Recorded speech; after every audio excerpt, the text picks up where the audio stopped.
부처님께서는 이제 때로는 신통을 보여서 사람을 철들게 했는데요. 게마라는 왕비가 있었어요. 빈비사라 왕의 왕비였는데요. 음, 엄청 미인이라고 온 동네방네 그 왕사성에 소문이 가장 미인이라는 소문이 난 굉장히 미인인 왕비예요. 어린 시절부터 미인이란 말을 많이 듣다 보니까요. 본인이 진짜 미인인 줄 알아요. 미인이겠지 뭐. 그런데 이제 그 부처님한테는 가서 법문 듣는 걸 싫어하는 거예요. 왜냐하면 부처님께서는 늘 육체의 무상함을 말씀하셨거든요. 사람은 언젠가는 나이 듣고 늙어가고 또 이렇게 주름이 지게 마련이고 병이 들게 마련이고 그래서 결국은 죽게 되고 해골이 되고 또 환생을 하게 되고 이런 말씀을 늘 하시거든요. 그러니까 케마가 보기에는 부처님은 좀 이렇게 예쁜 사람을 싫어하는갑다. 이제 예쁜 사람 별로 안 좋아하는갑다. 맨날 늙긴 한다고, 맨날 피고름이 어떻고, 뭐 똥주머니가 어떻고, 뭐 그런 말씀을 하신다는 얘기를 들어서 빈비사랑이 같이 가자고 그래도 싫다고. 난 그런 사람 싫다고. 그렇게 얘기하는 사람 싫다고 음, 계속 거부를 하다가요. 빈비사랑이 어느 날 이렇게 중림의 아름다움을 찬탄하면서 부처님한테 가자고 얘기한 게 아니고 아유 우리 이렇게 날도 더운데 숲에 가서 좀 놀자. 이제 그래서 숲에 가서 이렇게 그 야유회 삼아서 갔는데 이제 빈비사랑이 가면서 슬쩍 은근슬쩍 부처님 곁으로 이제 가게 됐죠. 산책을 하면서 부처님 가까이 갔을 때 부처님께서 신통을 보였어요. 어떤 신통을 보이셨냐면 음, 부처님 가만히 앉아 계신데 옆에서 양쪽에 세 명씩의 아리따운 여인이 그 왜 이렇게 부채질 하는 거 있잖아요. 큰 걸로 이렇게 부채질하는 그거를 본 거예요. 근데 옆에 있는 세 명씩의 아리따운 여인은 여자가 봐도 질투가 나는 그런 여인인 거예요. 여자가 봐도 질투나는 그런 걸 얼마나 더 나보다 더 나보다 더 예쁘네? 아이 저렇게 그 아니 가만 보니까 수행자 같은데 저런 분은 무슨 복이 있길래 저렇게 아름다운 여인이 옆에서 주렁주렁 뭐 포도줄기처럼 주렁주렁 계시면서 저렇게 보호를 받고 시중을 받을까 이렇게 의아하게 보고 있는데 계속 보고 있으니까 좀 이상해지는 거예요. 분위기가 약간 싸해지면서 글쎄 그 아리따운 여인들이 점점 늙어가는 거예요, 세상에. 늙어가는 거예요. 그래가지고 낯빛도 하얗고 막 이랬는데 점점 이제 갈색으로 변하고 또 키도 이만큼 늘씬하고 이렇게 몸도 이렇게 볼륨들이 굉장히 컸는데 점점 좀 쭈글쭈글쭈글 하는 아니 콧물도 흘리고 뭐 이렇게 나중에 아야아야 뭐 이렇게 백발에 뭐 이렇게 나중에 거의 뭐 해골되기 직전이 되더라고요. 그거를 보고는 참 느끼는 게 많았어요. 저렇게 아름다운 여인도 시간이 지나니까 저렇게 늙어가니까 좀 추해지는구나 이런 생각을 하게 되면서 이 옆에 민비사랑이 저분이 바로 부처님이시다. 그 말을 듣고는 탁 와닿는 게 있어서 부처님 곁에 가서 삼배를 드리고 그리고 이제 법문을 청했죠. 부처님께서는 이제 당연히 시간에 대한 법문을 하셨죠. 그리고 이 세상이 이 공간이 얼마나 무상한지, 변해가는 건지, 허망한 건지, 무아인 건지에 대해서 이렇게 설명을 했어요. 그 순간에 이 케마는 부처님의 법문을 듣고 수다원의 경지에 이르렀어요. 정말 세상이 무상하구나. 내가 부처님 말고는 의지해야 될 곳이 없구나. 라면서 집에 가서 조금 이렇게 그 충격을 받아서 그런지 세상이 이렇게 살 필요 없겠구나 하며 출가를 해버렸어요. 이처럼 부처님은 이 출가에 이렇게 본래 캔마가 출가에 인연이 있었겠죠. 그러니까 부처님을 거부한 거야. 혹시 부처님 만나면 출가할 것 같아가지고 아마 그러지 않았겠나? 어, 그래 부처님께서는 케마를 철들게 해서 어리석음에서 벗어나서 진실을 보게 해서 출가를 하도록 수행자를 만들었죠. 뭐 이렇게 그 그뿐만 아니라 난다도 부처님의 이복 동생도 지난번에 말씀드렸잖아요. 천상에 데리고 갔더니 거기에서 기다리는 여인들이 자기 부인보다 더 예쁜 여인들이 많더라. 또 지옥에 갔더니 저런 큰 고통을 받는구나. 라면서 내가 갈 지옥도 있네. 그러면서 이제 정진을 게을리하지 않았다라고 그러는데요. 사실 우리가 살아가는 이 삶은 체험의 현장 같아요. 그래서 계속 나를 교육시켜주고 있는데 계속 우리가 그 경험을 통해서 공부를 하고 있음에도 자꾸 잘 안 되는 게 있어요. 예를 들면 우리가 한번 이렇게 봅시다. 이 앞을 지나가고 있는데 그 어떤 노숙자 노인네가 쓰러졌어. 야, 이렇게 나는 지금 돈 벌러 가야 돼. 지금 바빠. 저 노숙자 노인네를 모시고 병원으로 갈까? 아니면 그냥 지나쳐서 나는 일터로 갈까? 여러분들은 어떻게 할 거예요? 에? 병원에 데리고 가야죠. 그래, 우리는 불제자잖아. 당연히 아파서 쓰러졌는데 병원에 데리고 가야겠죠.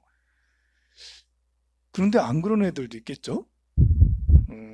우리야 이제 그런 상황들을 많이 겪었거나 또 윤리적으로 그 연세가 많으신 분을 내가 일이 중요한 게 아니라 그분의 생명이 더 중요하다고 생각을 해서 병원으로 가는 것이 당연할 수 있어요. 그런데 젊은 아이들은 안 그럴 수 있겠죠. 젊은 아이들은 저 쓰러져 있는 노인네는 뭐 다른 사람이 신고하겠지. 다른 사람이 데리고 가겠지. 나는 지금 바빠. 라고만 하면서 갈 수 있겠죠. 그리고 내가 병원에 이렇게 데리고 갔어. 그랬더니 이 사람을 고치려면 300만 원이 든대. 근데 이 사람은 돈이 한 푼도 없어. 어떡하지? 내가 300만 원을 들여서 고치지 않으면 이 사람은 죽는데 여러분들은 어떻게 할 거예요? 300만 원 들여서 고쳐줄 거야? 그래, 우리는 불제자잖아. 300만 원 정도야 뭐. 자, 그러면 조금 더 높여가지고 1000만 원, 1000만 원 들어가야 돼. 저, 아니, 이렇게 황산 스님처럼 이렇게 잘생기고 이렇게 좋은 이런 분이 아니고 이제 거의 뭐 이렇게 병 들어가지고 이제 다 살 것 같은 다 사신 것 같은 노인이야 이제 1000만 원 들이면 고칠 수 있대. 근데 완전히 노장님은 깡통 계좌라는 거지. 그럼 여러분들은 어떻게 할 거예요? 내가 돕지 않으면 돌아가신대. 1000만 원이래.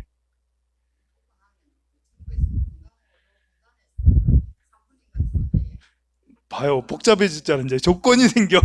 조건이 생겨. 조건이 복잡해. 야, 조건이 복잡해져. 이제 이게 그 수가 높아지면 1억 원이 되고 2억 원이 되면 나라도 이제 어떻게 할 수가 없다. 이제 우리 한번 1000만 원까지는 어떻게 한번 해볼 수 있어도 자 1억 원이 되고 2억 원이 되면 이건 쉽지가 않아요 보면. 그런데 생명이 소중할까요? 돈이 소중할까요? 그렇죠. 2억 원 아깝다며. 2억 원 이게 참 그렇습니다. 이게 그 우리는 최초에 그냥 지나칠 수도 있었겠지만 그래도 성숙된 도덕성을 가지고 있기 때문에 그 쓰러진 사람을 도와줄 수 있어요. 그런데 그 후에 돈이 드는 만큼의 정도는 생각을 안 할 수가 없죠. 생명이 소중하긴 해도 야, 돈이 소중해? 생명이 소중해? 그럼 무조건 생명이지. 그렇지만 우리는 또 다른 또 삶을 살아가야 되는 게 있으니까요. 만약에 생명이 소중하냐, 돈이 소중하냐 했을 때 무조건 생명이 소중했으면 여러분들 아마 전부 다 빈털터리가 됐을 거예요. 저는 이제 이렇게 테레비에 한 번씩 재난 후원금, 뭐 아프리카에 그 아이들이 나와서 이렇게 참 안쓰러워요, 이거. 우리가 그런 걸 보면 돈이 중요해, 생명이 중요해. 야, 이거는 정말 그런 걸 계속 보고 있으면 내가 생기는 대로 다 줘야 되는구나. 이래 될 수밖에 없잖아요. 그래, 이제 그런 거에 대한, 우리가 이제 애써 외면하기도 하잖아요. 난 전 그런 광고 싫더라고. 그런 광고 안 했으면 좋겠어. 너무, 너무 노골적이야. 사실은 광고도 그렇게 노골적으로 하는 게 아니거든요. 그런 광고도 어, 이렇게 그 일부러 외면하기도 하고 막 그런데요. 보면 이, 이것을 우리가 외면할 것도 아니고 또 그렇다고 이 돈을 더 중요하게 생각하는 나를 나쁘다고 생각할 게 또 아니고 이걸 우리가 이제 제대로 바라봐야 되는 그런 것이 필요한 거죠. 마치 쓰러진 노인이 있을 때 그런 걸 충분히 생각지 않은 사람은 그냥 지나가고 어느 정도 생각한 사람은 데리고 가죠. 그리고 어느 정도 여유가 있는 사람은 그 사람이 몇백만 원의 병원비라도 내주기도 하죠. 그렇지만 그런 사고가 없는 사람은 그런 생각을 가지지 않은 사람은 애초에 병원에 가지도 않았고 병원에 가서도 이것은 여기서 내가 끝이야라고 그렇게 하죠. 우리는 이제 이렇게 그 살면서 재산도 지켜야 되고 내 건강도 지켜야 되고 내 가족도 지켜야 되고 또 사회도 유지해야 되고 이런 것이 적절하게 전부 다 계산이 되어야 될 수밖에 없는 좀 냉정하게 살 수밖에 없는 냉정하지만 정이 많지만 또 냉정한 이런 것이 이런 구조로 살 수밖에 없는 사회에 살고 있죠. 그래서 마치 또 그래요. 우리가 가다가 운전을 하고 가다가 동물을 탁 쳤어. 고라니를 탁 쳤어. 어떻게 해야 되지? 그냥 가? 아니, 고라니를 어떻게 해야 돼? 이거 어떻게 해야 되는 거죠? 운전을 하고 가다가 사람을 탁 쳤어. 야, 이거는 더 큰 일이죠. 고라니야, 뭐, 이렇게 내가 감옥 가는 건 아니니까 사람을 탁 쳤어. 물론 그런 일은 안 생겨요. 그런데 그런 일은 안 생기지만 생길 수 있는 확률은 언제나 있는 거잖아요. 그랬을 때 우리가 그런 준비가 되어 있지 않으면 그럼 그냥 도망가기 바쁘죠. 어떻게 할지 모르다가 이러다가 피하기가 쉬워요. 청소년들이 그러잖아요. 청소년들이 부, 우리 아이들이 엄마 아빠한테 거짓말을 하는 이유는 애들이 나빠서 그런 게 아니라 순간적으로 혼나는 것을 모면하고 싶어서 나는 순간 혼나는 게 싫잖아. 힘들잖아. 그래서 모면하고 싶어서 거짓말을 하는 거거든요. 하고도 안 해놓고 돈을 가져갔다 해서 하고 가져가고도 안 가져갔다고. 창고에서 살 돈으로 막 떡볶이 사 먹고 해놓고도 안 먹었다 그러고 뭐 이런 거 있잖아요. 음, 그런 것이 아이들이 그런 거짓말을 하는 것이 성장의 과정이거든요. 그런 거짓말을 하면서 또 남의 것을 슬쩍을 하면서 그러면서 이제 이런 것은 안 되는구나 도덕적인 이런 것들이 형성해 가야 되는데 근데 누군가가 옆에서 이렇게 조언해 주거나 어떤 것들을 이렇게 이런 강의 같은 것들을 해주지 않으면 그러면 이제 너무 오래 걸려요. 도덕이 완성이 되는데 너무 오래 걸리거나 아니면 비도덕적으로 되거나 파렴치해지거나 사기꾼이 되거나 이거 알 수가 없는 거죠. 그래서 이렇게 항상 우리는 그런 것에 대해서 삶에 대해서 거기에서 얻어질 수 있도록 이렇게 해야 되겠죠. 어떤 위기의 순간이 왔을 때, 사람을 딱 쳤을 때, 지금 당장에는 당연히 내가 이렇게 자수해야지. 전화해가지고 빨리 119 불러야겠지. 근데 마음은 그렇죠. 여기서는 그래. 그리고 현장에서는 그래서 이제 항상 깊이 있게 이렇게 우리가 느껴야 된다는 거예요. 그냥 생각만 가지고 될 게 아니라 내가 그 현장에 있었을 때 마치 우리 집에 도둑이 쳐들어왔어. 우리 집에 도둑이 저 창문 너머로 차고 왔어. 그럼 어떻게 해야 되죠? 도둑이 하고 들어왔어요. 그럼 어떻게 해야 돼요? 신고부터 해야지. 112 신고부터 해야지. 아니면 도둑하고 맞짱 뜰까요? 이런 말에서 맞짱 뜰까요? 어떻게 할까요? 최악의 상황은 도둑이 딱 들어왔을 때 벌벌벌 떨면서 아무것도 못하는 게 최악의 상황이죠. 근데 우리는 대부분 도둑이 딱 들어오면 도둑이 비리비리해도 칼 딱 들고 들어오면 아무것도 못해요. 벌벌벌벌 떨고 폭주죠. 제발 살려주세요. 이런다고요, 이게. 평상시에는 뭐 그런 걸 가정도 안 하고 생각도 안 할 수도 있겠지만 생각을 한다 해도 이 도둑놈 뭐 네가 이기나 내가 이기나 해보지 이러면서 112 내가 하지 뭐 이러면서 그런데 막상 그 현장에서는 그렇지 않다라는 거예요. 그래서 그런 현장에서 내가 어떻게 해야 될까를 이렇게 그 이렇게 평상시에도 연습 같은 걸 많이 해야 되는 거죠. 우리가 접촉사고 났을 때도 마찬가지예요.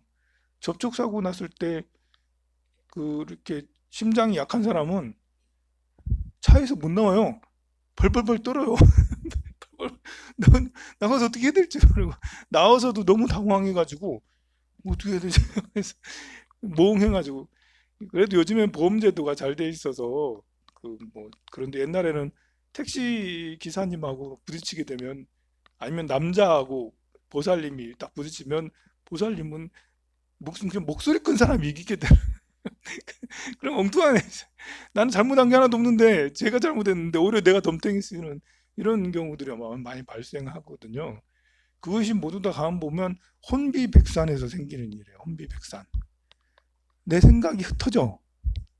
생각이 집중이 돼야 되는데요. 집중이 돼서 고요해져야 되는데 어떤 외부적인 충격으로 인해서 혼비백산하니 막 이렇게 공포심과 두려움 이런 것들이 막 휩싸여서 나는 벌벌벌 떠는 어떻게 해야 될지 모르는 이런 일이 생기게 된다고요. 그럼 어떻게 하면 그런 것에서 벗어날 수 있나? 그런 데 대해서 여유할 수 있나? 그 연습을 많이 해야 돼요. 연습. 일부러라도 밤중에 한번 걸어가봐. 밤중에 두려움과 공포에 대해서 많은 도전이. 아이 뭐지? 그 번지 점프를 하다. 일부러라도 해보는 거예요. 그냥 번지 점프 해보는 거죠. 그런 상황에 나는 심장이 강할 수 있나? 이제 한 번 뛰어보고 두 번 뛰어보고 세 번 뛰어보고 그러면 또 심장이 강해질 수 있죠. 그렇다고 일부러 사고 내라는 건 아니에요. 어떤 상황에서 이렇게 만약에 내가 접촉 사고가 났다 이러면 이때가 나를 시험하는 때다. 너를 시험하는 거지 지금. 그 벌벌 떨고 있을 게 아니라 나는 시험 때 오른 거야. 이것은 가상현실이야. 비록 좀 나가봐야 보험료 좀 더 나가는 거지. 몇백만 원 좀 나가긴 하면 돼. 그러면 되는 거야. 뭘 큰 사고가 나지 않은 이상 몇백만 원 내가 월급 몇 달 월급 나가겠지만 할 수 없지. 큰 수업료지.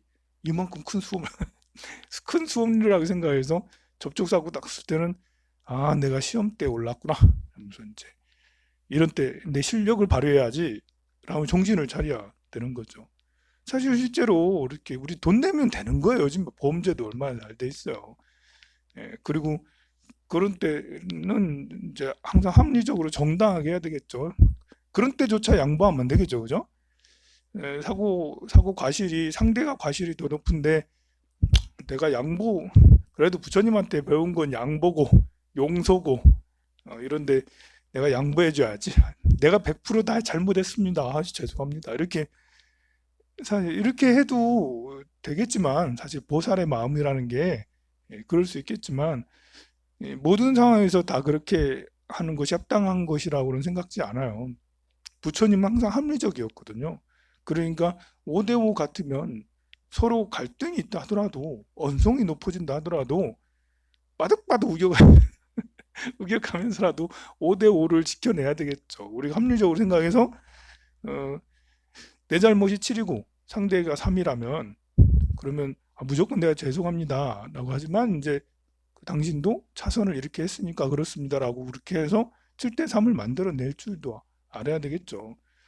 그 관계에서 서로 언성이 높아진다 해도 우리가 이제 이렇게 갈등이 있고 언성이 높아지고 이런 것이 꼭 싸우는 게 아닐 수 있는 거예요. 서로 조정하는 것이 될 수 있는 거거든요.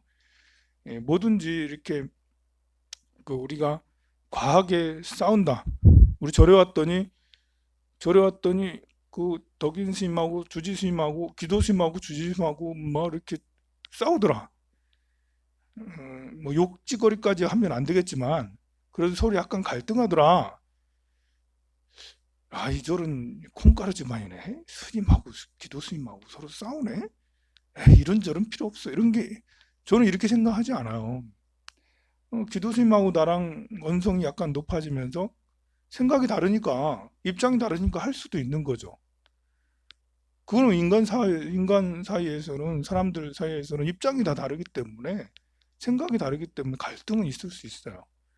그러나 그 갈등을 한다고 해서 저긴 나쁜데 이상한데 이렇게 할 게 아니라 그 갈등이 잘 조절되고 있는지를 봐야 되겠죠.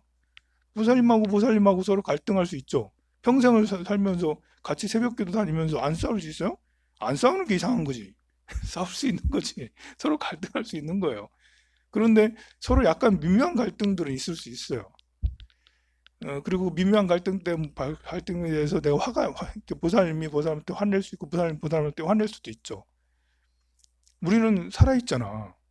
아직 중생으로 살아있잖아. 아직 부처님이 아니잖아. 그리고 약간 양보는 있을 수 있지만 때로는 이렇게 갈등할 수도 있는데요. 그렇다고 해서 그렇게 제가 나한테 화를 냈다고 해서 내가 핑 삐져가지고 이놈의 황룡사 나오나 봐라. 저는 저 놈년 꼴도 보기 싫다 이러면서 휙 가버리고 다시는 이럴 게 아니라는 거죠. 갈등은 누구나 있을 수가 있는데 그걸 조정을 해서 또 지켜나가고 조정을 해서 또 다져나가는 걸 알 수 있어요. 비 오고 난 다음에 또 다지고 비 오고 난 다음에 또 다지고 그렇게 해서 더 나도 탄탄해지고 너도 탄탄해지고 아이가 초등학교 중학교 아이가 훔치지도 않고 거짓말도 안 하고 이거 꼭 좋은 게 아닌 거예요. 아이는 때로는 거짓말도 하기도 하고 훔치기도 하기도 하고 또 싸우기도 하고 그러면서 도덕적으로 완성해 나가도록 하는 것이 더 훌륭하다고 저는 봐요. 아이가 너무 온순해서 거짓말도 할지도 몰라고 싸울지도 모르고 훔칠지도 모르고 이러면 나중에 더 큰 문제가 될 수 있어. 30대, 40대, 30대, 40대 이성이 마비돼 있어서 뭐 감정이 메말라 있어가지고 아무것도 이상한 사람이 될 수가 있다는 거예요. 물론 이제 이렇게 어렸을 때 나쁜 습관이 성장해서 더 나쁜 습관으로 되는 아이들도 정말 많아요. 근데 그것은 어른들이 잡아주지 않아서 그런 거거든요. 마찬가지로 성인이 돼서도 아직 중생이니까 우리 어리잖아. 다 영혼은 어려 보면. 그래서 서로 간 의견이 다툼이 있고 갈등이 있고 그럴 때 그냥 팍 떨어져서 끊어져서 다시는 보나 봐라 이렇게 할 게 아니고 조정을 하고 또 조정을 하고 사실 그런 것들이 스트레스죠. 쉽지가 않아요. 계속 그런 일들이 끊이지 않으니까요. 그렇지만 나 자신을 성숙시키는 거고 나 자신을 시험하는 거고 이런 갈등이 생겼을 때 내가 무조건 양보하는 것도 좋은 게 아니에요. 무조건 양보하는 것은 포기하는 거예요. 어떻게 보면. 그래서 내 입장을 분명하게 얘기를 하고 상대방의 입장을 분명하게 듣고 서로 조절을 해가면서 이렇게 하면 그러면 그 집단과 사회는 훨씬 더 훌륭하게 성장해 갈 수가 있거든요. 그 어떤 상황에서 대해서도 어떤 뭐 지금도 이런 감염병들이 우리를 시험대에 오르게 하고 있는 거죠. 누구는 장사가 안 되는 사람도 있고요. 누구는 이제 우울해지는 사람도 있고요. 누구는 파산 위험에 있는 사람도 있고, 참 어려움에 처한 국가적으로도 어렵고 개인적으로도 어렵고 이런 것들에 대해서도 이런 위기를 잘 극복을 해야 되겠죠. 그나마 다행인 것은 전 세계에서 제일 극복을 잘하고 있는 나라가 우리나라래. 어제까지. 오늘은 어떤 일이 생길지 모르겠죠. 오늘 갑자기 확 될 수도 있는데 어제까지만 해도 우리나라가 제일 잘 방역을 잘 해내고 있다라고 전 세계에서 찬사를 보내고 있어요. 우리 개인들도 잘 이렇게 국가가 찬사를 받는 것처럼 우리 대한민국 5천만의 국민들도 모두 다 성숙된 그런 시민 정신으로 잘 극복을 하고 이겨내면 좋겠어요.